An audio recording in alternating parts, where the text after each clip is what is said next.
Parliamentary decline in India, weakening deliberation and expanding executive control. UPSC के point of view से ये वाला topic important है when we are doing parliamentary discussion and debates. तो mains के point of view से, ethics के point of view से और ऐसे में ये वाला टॉपिक जो है इम्पॉर्टेंट रहेगा। प्रीलिम में इस टॉपिक के आने के चांसेस नहीं है, प्रीलिम के लिए इसका कोई लेना देना नहीं, ना ही बाकी कम्पिटिटिव एग्जाम में इसका कुछ आएगा। ये जो टॉपिक है सिर्फ यूपीएससी और सिविल सर्विसेज, पीसीएस, यूपीएससी और पीसीएस मेंस के सेक्शन के लिए इम्पॉर्टेंट होगा। क्या है ये टॉपिक? तो रिसेंट डेज में व्हाट वी हैव सीन के पार्लियामेंट्री डिक्लाइन आया है और उसमें दोनों लोग अपनी अपनी रिस्पॉन्सिबिलिटी से भाग रहे हैं, सेंट्रल गवर्नमेंट भी और जो अपोजिशन पार्टी है वो भी। सेंट्रल गवर्नमेंट का होता है कि हम लोग ज़्यादा से ज़्यादा बिल पास कराएं। ऑपोजिशन का बहुत सारे मौक़ों पर ऐसा देखने को हुआ कि पार्लियामेंट में हंगामा होता है, और जब पार्लियामेंट में हंगामा होता है तो डिबेट एंड डिस्कशन नहीं होती, बिलों के ऊपर डिबेट डिस्कशन नहीं होता, तो उस टाइम पर बिलों को सिर्फ पास कराने के ऊपर फोकस होता है कि ज़्यादा से ज़्यादा बिल हम लोग पास करा दें। तो यहाँ पर भी कुछ कुछ ऐसा ही हो रहा है पार्लियामेंट के अंदर। The winter session has begun with the tension surrounding the special intensive revision, SIR के ऊपर डिस्कशन, और वो कुछ नहीं होगा, सिर्फ हंगामा होगा और पार्लियामेंट के टाइम को खाने की कोशिश करेंगे, सरकार के काम को डिसरप्ट करेगी ऑपोजिशन। ऑपोजिशन के पास जब बड़े इश्यूज नहीं होते तो किसी घटिया से इशू के ऊपर उठा के उसके ऊपर सिर्फ हंगामा करते हैं। तुम डिबेट करो ना, जैसे इंग्लैंड के अंदर होता है। इंग्लैंड में टॉपिक्स को डिस्कस किया जाता है, लोगों तक उसका मैसेज पहुंचता है, जनता वहां की इंटेलेक्ट है। अपने यहाँ जनता ना तो पार्लियामेंट्री प्रोसीडिंग्स देखती है और ना ही कुछ और। जब तक ये जो विंटर सेशन चलेगा तब तक आप लोग यूट्यूब पे जाके जो संसद टीवी है उसको देखना शुरू करो, आपको बहुत सारी चीजें सीखने को मिलती हैं। और रूटीन रखो कि जब से कम जब तक ये विंटर सेशन चल रहा है तब तक उस डिबेट को देखते रहो। फॉर इलेक्टोरल रोल्स, अब यही पर एसआर के ऊपर डिस्कशन, हंगामा होगा, ऐसे वोट चोरी हो गई, ये वो हो गया। वो हमें सबको पता है कि सब हंगामा है। हो सकता है ऑपोजिशन कुछ हद तक सही हो, ऑपोजिशन का काम जो है वो कहा जाता है कि इनका काम भौंकने का होता है, और डेमोक्रेसी के अंदर ओपोजिशन भौंकती रहे या हंगामा करती रहे तो अच्छा है। इससे लोगों को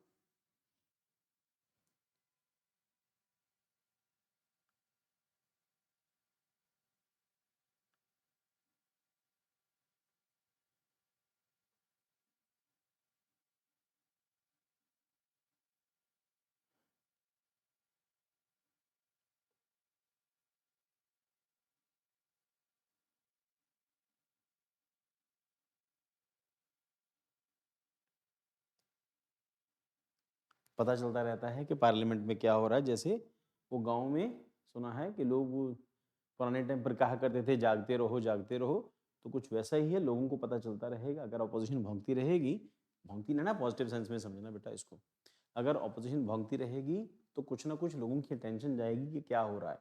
तो सरकारें इस केस में थोड़ी सी बैलेंस्ड रहती हैं। बाकी सुप्रीम कोर्ट की जजमेंट फेवर में है, सुप्रीम कोर्ट को कुछ गलत नहीं लगा। वो सुप्रीम कोर्ट हमारे जो कॉन्स्टिट्यूशन का प्रोटेक्टर है, अगर सुप्रीम कोर्ट को कुछ गलत नहीं लगा इसका मतलब गलत कुछ नहीं है। और बाकी जो है अपोजिशन का काम अपना है, बट हंगामा करके पूरे के पूरे सेशन को खत्म कर देना, ये जो है वो बहुत अच्छा जो है वो कन्वेंशन नहीं है। So signs of parliamentary weakening and function, falling productivity and constant disruptions. PSR legislative research data from 2024 monsoon session, July 21, August 21 shows Lok Sabha worked for only 29% of its planned time. ये एक बड़ा issue है कि सिर्फ 29% ही काम हुआ।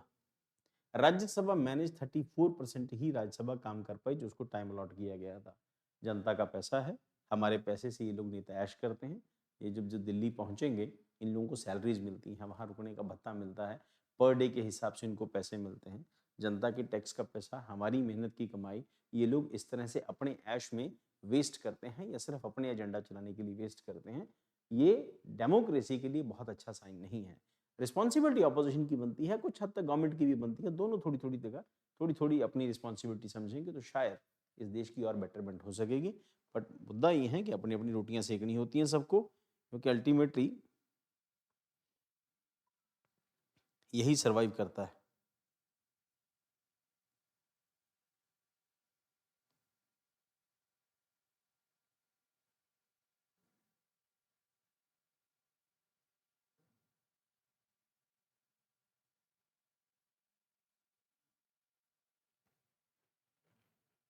चल next question hour, central to executive accountability was the worst hit, Lok Sabha complete 23%, Rajya Sabha barely 6%। Question hours में, और क्वेश्चन आवर में होता है ऑपोजिशन का काम होता है सरकार से क्वेश्चन पूछना कि ये क्यों नहीं हुआ, ये क्यों नहीं हुआ।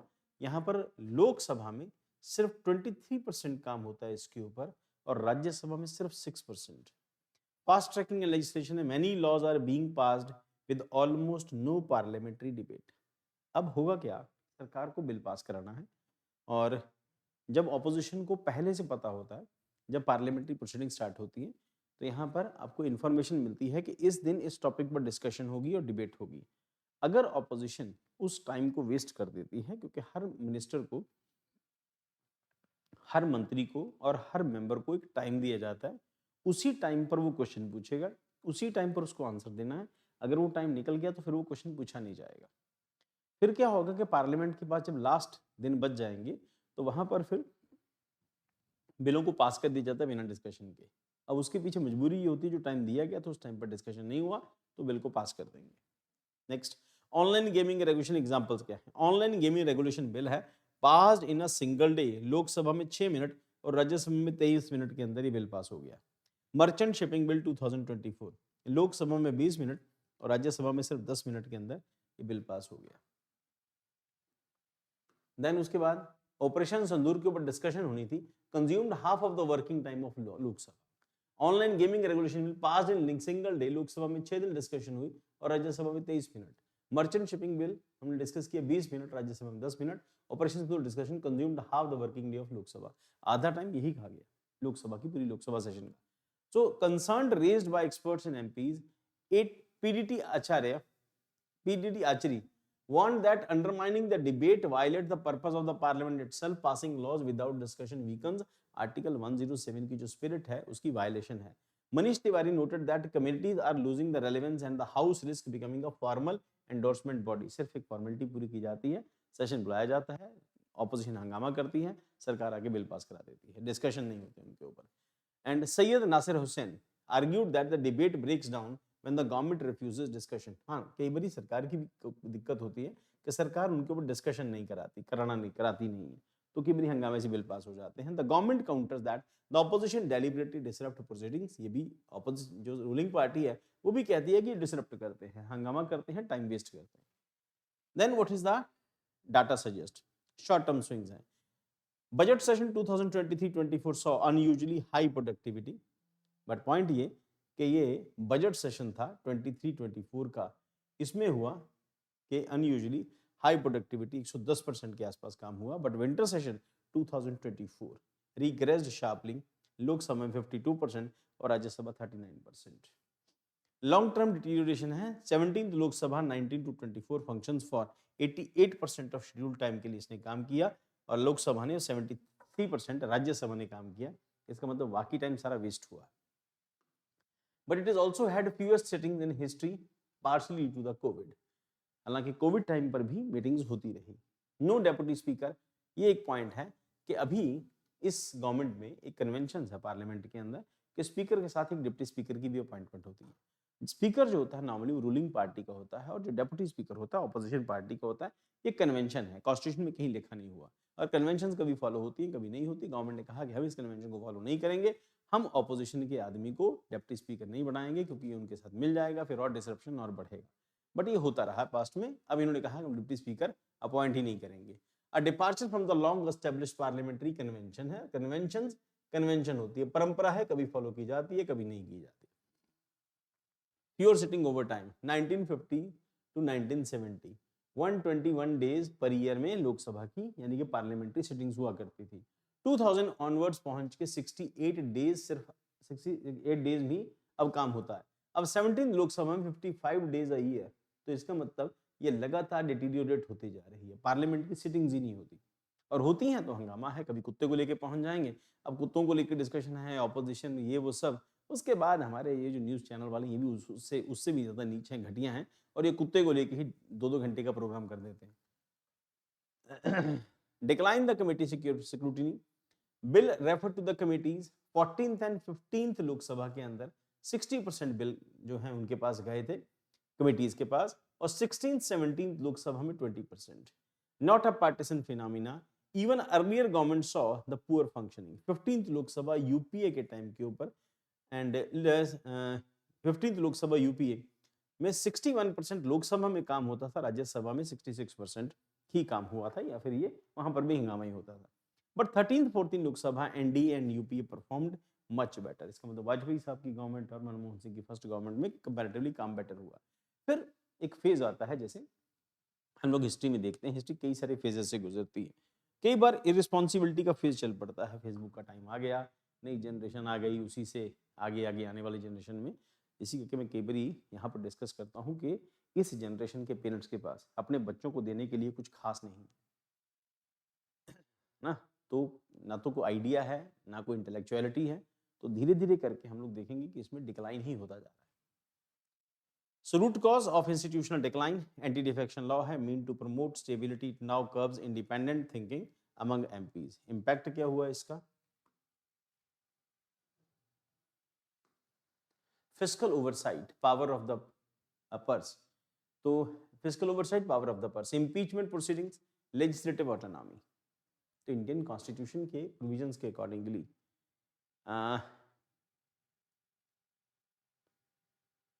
एंटी डिफेक्शन लॉ है, जिसका आप सब लोगों को पता है कि एंटी डिफेक्शन लॉ मतलब दल बदल विरोधी कानून था, प्रमोट किया गया था स्टेबिलिटी लाने के लिए। Now curbs independent thinking among MPs, इसने इम्पैक्ट किया, क्या किया इसने? फिस्कल ओवरसाइट है, power of the purse, impeachment proceedings, legislative autonomy, concentration of power in the executive, parliament increasingly acts as an approval mechanism not in form of scrutiny. तो यहाँ पर सिर्फ ये होता है कि स्क्रूटिनी नहीं की जाती, बिलों की जांच नहीं होती, बिल सिर्फ पास किए जाते हैं। अप्रूवल मैकेनिज्म को फोकस कर लिया सरकार ने कि पार्लियामेंट ये मान के चल रही है कि ऑपोजिशन हंगामा ही करेगी और हम लोगों को बिल पास ही कराने हैं, डिस्कशन नहीं होगा बिलों के ऊपर। हो सकता है कि दोनों तरफ सीरियसनेस की कमी हो, और हो सकता है कि शायद ऑपोजिशन क्योंकि लगातार वीक होती जा रही है और अपनी एग्जिस्टेंस की शायद लड़ाई लड़ रही है, इस करके हंगामा करके वो शायद अटेंशन गेन करने की कोशिश कर रही है। Declining neutrality of the constitutional officers, हाँ ये भी एक एस्पेक्ट है, न्यूट्रलिटी जो है वो धीरे धीरे करके खत्म होती जा रही है। अभी इस बार भी जैसे देखने को मिला कि नॉर्मली क्या होता है कि ऑपोजिशन के लीडर्स जो होते हैं उनके जब भी फॉरेन से कोई डेलीगेशन आता है, उनकी नॉर्मली मीटिंग कराई जाती है। जैसे पुतिन साहब इंडिया पहुंचे हैं और इनकी मीटिंग पॉसिबिलिटी थी कि राहुल गांधी या जो भी लीडर ऑफ ऑपोजिशन है वो पुतिन से मिलेगा, पर इस गवर्नमेंट ने ऐसा कोई अरेंजमेंट नहीं किया। उसके दो रीजंस हो सकते हैं, एक हो सकता है गवर्नमेंट नहीं करना चाहती, और हो सकता है कि जो आने वाला गेस्ट जो है वो नहीं मिलना चाहता हो, दोनों चीजें ही हो सकती है। ठीक है, कन्वेंशन में ये है, बट ये अभी धीरे धीरे क्या हो रहा है कि मान लिया गया कि ऑपोजिशन जो है वो खराब है। सो comparing India with the western tradition, Westminster tradition, Westminster tradition यानी इंग्लैंड से आया, यूके के अंदर वेस्टमिनिस्टर मॉडल है जहां से प्रैक्टिस की जाती है। वीकली प्राइम मिनिस्टर्स क्वेश्चंस, तो वहां पर हफ्ते में एक बार प्राइम मिनिस्टर्स क्वेश्चन का एक प्रोसेस रहता है, हफ्ते में एक बार होता है, ये वीकली है। रोबस्ट कमेटी ओवरसाइट है, वहां पर कमेटियां मजबूत बनाई जाती हैं। Mandatory appearance by the ministers and officers, वहां पे मिनिस्टर्स का और ऑफिशियल्स का दोनों का पहुंचना जरूरी होता है उन कमेटीज के अंदर। इंडिया डिसएडवांटेज क्या है? No prime minister weekly question है, कमेटीज अंडर यूटिलाइज्ड हैं, प्योर अकाउंटेबिलिटी है, and mechanism follows India's parliamentary design is Westminster inspired by but drifted away from the core principles. तो ये अपने कोर प्रिंसिपल से पीछे हटता जा रहा है। देन उसके बाद challenges and the path ahead, rebuild government opposition dialogue, regular mechanism between prime minister, leader of opposition and floor leaders.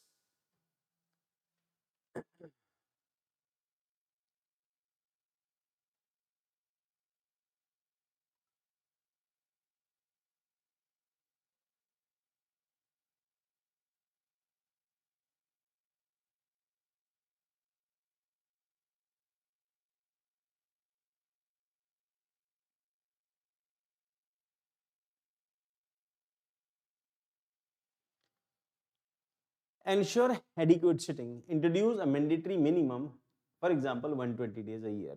तो मेंशन करें कि हम लोगों को साल में 3 बार ही मिलना होता है, एक बजट सेशन में, एक मानसून सेशन में और एक विंटर सेशन में। हम कम से कम एक सेशन में 40 दिन तो एक सेशन चले, 10-10, 15-15 दिन का एक सेशन हो रहा है, डिबेट डिस्कशन होती नहीं, ऐसी सेशन खत्म कर दिया जाता है। Strengthen committees, make referral to all major bills compulsory, increase transparency and involve experts, restore constitutional conventions, elect a deputy speaker, article 93 mandate promptly, reform the anti-defection law, whips should apply only to confidence motion, money bill, allow MPs to greater autonomy, regular legislation। whip एक order होता है जो ruling party या कोई भी party, जो party power में है या ऑपोजिशन में है, अपने मेंबर्स को विप इशू करती है। विप एक ऑर्डर की तरह होता है, जैसे विप का मतलब हंटर होता है। मतलब क्या है इसका, विप ऑर्डर किया गया है, मतलब ये है कि आप लोगों को इस पर्टिकुलर दिन प्रेजेंट रहना है, इस पर्टिकुलर बिल के ऊपर अगेंस्ट या फेवर में वोट देना है। ये पार्टी की तरफ से गाइडलाइंस होती हैं, जो भी उसके मेंबर्स होते हैं। फॉर एग्जांपल, कांग्रेस पार्टी ने अपने एमपीज को कहा है कि एक्स बिल के ऊपर आपको गवर्नमेंट की सपोर्ट करनी है और वाई बिल के ऊपर आपको गवर्नमेंट को क्रिटिसाइज करना है। हो सकता है ये भी हो कि इस बिल के दिन आपको प्रेजेंट रहना है और इस बिल वाले दिन आपको प्रेजेंट नहीं रहना, एब्सेंट रहना है या बाइकआउट कर देना है। ये डायरेक्शंस होती हैं, जो भी पार्टी होगी, वो बीजेपी भी अपने लोगों को इंस्ट्रक्शंस देगी और कांग्रेस भी देगी, या जो भी एक्सवाइजेड पार्टी है वो अपने एमपीज को डायरेक्शन देती हैं। लोकसभा में भी और राज्यसभा में भी व्हिप इशू होता है। सो मेकिंग प्रिसाइडिंग ऑफिसर, तो ये 3 केसेस खास तौर के, जब कॉन्फिडेंस मोशन हो, सरकार को अपनी मेजॉरिटी प्रूव करनी हो, जब मनी बिल लेके आते हैं तब, allow MPs greater autonomy to regular legislation, make presiding officer impartial, जो भी प्रिसाइडिंग ऑफिसर होगा, presiding officer normally Lok Sabha speaker या राज्यसभा के चेयरमैन होते हैं। इस करके, क्योंकि जो रूलिंग पार्टी के होते हैं, इस करके हम इनकी बायसनेस जो है वो समझ सकते हैं, बायस रहते हैं, इसमें कोई शक नहीं है, होना नहीं चाहिए इनको। कोडिफाई गाइडलाइंस फॉर न्यूट्रलिटी, तो न्यूट्रलिटी होनी चाहिए। इंग्लैंड के अंदर सिस्टम, इंडिया के सिस्टम में फर्क है, इस करके इंडिया में जो नॉर्मली जो स्पीकर्स होते हैं या चेयरमैन होते हैं, प्रिजाइडिंग ऑफिसर जो भी होता है, वो किसी न किसी पार्टी की तरफ से होता है और ऑब्वियसली पार्टी की तरफ इंक्लाइनेशन उनका होता है, चाहे वो किसी पार्टी का हो। कांग्रेस के आदमी को अगर स्पीकर की चेयर पे बैठा देंगे और हो सकता है वो कांग्रेस की तरफ बायस रहेगा। Ensure these time slots can not be suspended. अब पॉइंट ये है कि जितना भी हमारे जो स्पीकर्स होते हैं, इनका एक लिस्ट होती है और वो पहले से मेंशन्ड होता है। अगर स्पीकर अवेलेबल नहीं है तो A member, B member, C member, D member, अगर ए अवेलेबल नहीं तो बी बैठेगा, बी अवेलेबल नहीं तो सी बैठेगा, सी अवेलेबल नहीं तो डी बैठेगा, इस तरह से होता है। So make presiding officer impartial and review question hour and 0 hours. तो question hour 0 hour parliamentary proceedings का पार्ट है। क्वेश्चन आवर में क्वेश्चन पूछे जाते हैं, 0 आवर स्पेसिफिक एक टाइम होता है, 12 बजे के आसपास टाइम होता है, तब क्वेश्चंस पूछे जाते हैं। Introduce prime minister question, PM से question hour, the periodic accountability session for the head of the government. Conclusion क्या है, Indian parliamentary decline is not a short term problem but a long term structural weakening and democratic institutions without institutional reforms and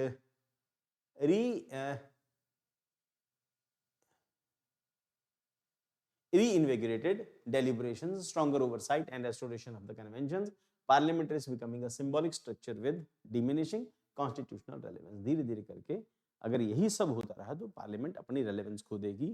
फिर हम लोग, आज जो party ruling है, ये भी याद रखें कि कभी ना कभी तो ऑपोजिशन में आएगी।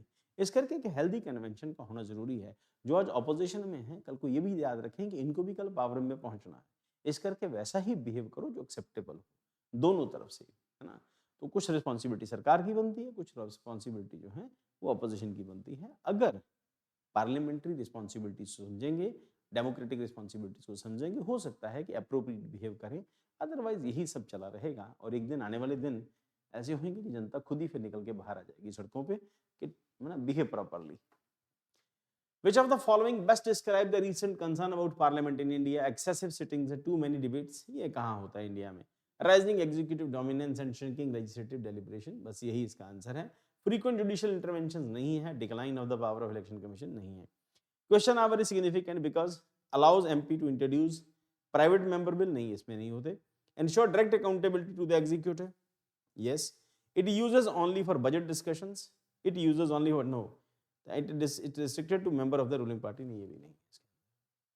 चलो आगे, which Lok Sabha had the fewer sitting in the history, सबसे फीवर सिटिंग्स हमने डिस्कस किया कि सबसे कम रही 17th लोकसभा के अंदर। What proceedings of the bill refer to parliamentary committee during the 16th and 17th Lok Sabha. ऐसे कोई क्वेश्चन आएंगे नहीं, फिर भी यहाँ पर बना दिए हैं तो देख लेना आप। Which of the following is not cause of parliamentary decline in India, इसको भी देख लेना आप जाके, क्वेश्चन है यहाँ पे पूछा हुआ। Discuss the structural issues contributing in the decline of deliberative functioning in the Indian parliament. Who has anti-defection law shaped the relationship between, how has the anti-defection law shaped the relationship between the executive and legislature, evaluate the impact on parliamentary democracy. Committee scrutiny in the backbone of high quality lawmaking, critically examine the state of parliamentary committee in India, compare the Indian parliament oversight mechanism with the Westminster model, highlight the divergences, suggest institutional reforms to restore parliamentary role, effective institution। अब इनके question के answer कैसे लेके जाएंगे, ये answer question के fit के जो टिप्स दिए हैं। Start question with structural decline, तो स्ट्रक्चरल डिक्लाइन हो रहा है। Start with data on sittings, कितनी सिटिंग्स हो रही हैं, कितनी डिस्क्रप्शंस हैं, श्रिंकिंग डिबेट्स हो रही हैं। Discuss factor executive dominance, anti defection law के बारे में मेंशन करो, वीक कमिटीज के बारे में मेंशन करो। प्रोवाइड हिस्टोरिकल कंपैरिजन है 13, 14 वर्सेस 17th लोकसभा के बीच में कंपैरिजन करो कि वहां पर सिटिंग ज्यादा हो रही थी, डिबेट डिस्कशन भी ज्यादा हो रहा था, बिल के ऊपर डिस्कशन होती थी, अब ये नहीं हो रहा। And for anti defection law questions, mention intent, stability, explain distortions, कैसे distortion हो रही हैं, excessive whip uses हैं, and MPs become agent of the party leadership, यही हो रहा है कि वो party leadership के agent बन गए हैं। highlight effect on money bills, impeachment, fiscal oversight। और committee related questions हैं, use stats 60% to 20% decline हो रहा है। mention comparability practices, UK, Canada और कमेटी के अंदर, वहां पर कमेटी सिस्टम बड़ा स्ट्रांग है, इंडिया के अंदर डिक्लाइन हो रहा है उसका। Discuss need of expert input and for inform oriented questions हैं, पर्पस क्या है, minimum sitting. Prime minister question are strengthening committees, whip reforms and depoliticized speaker and mandatory debates, ये सब आप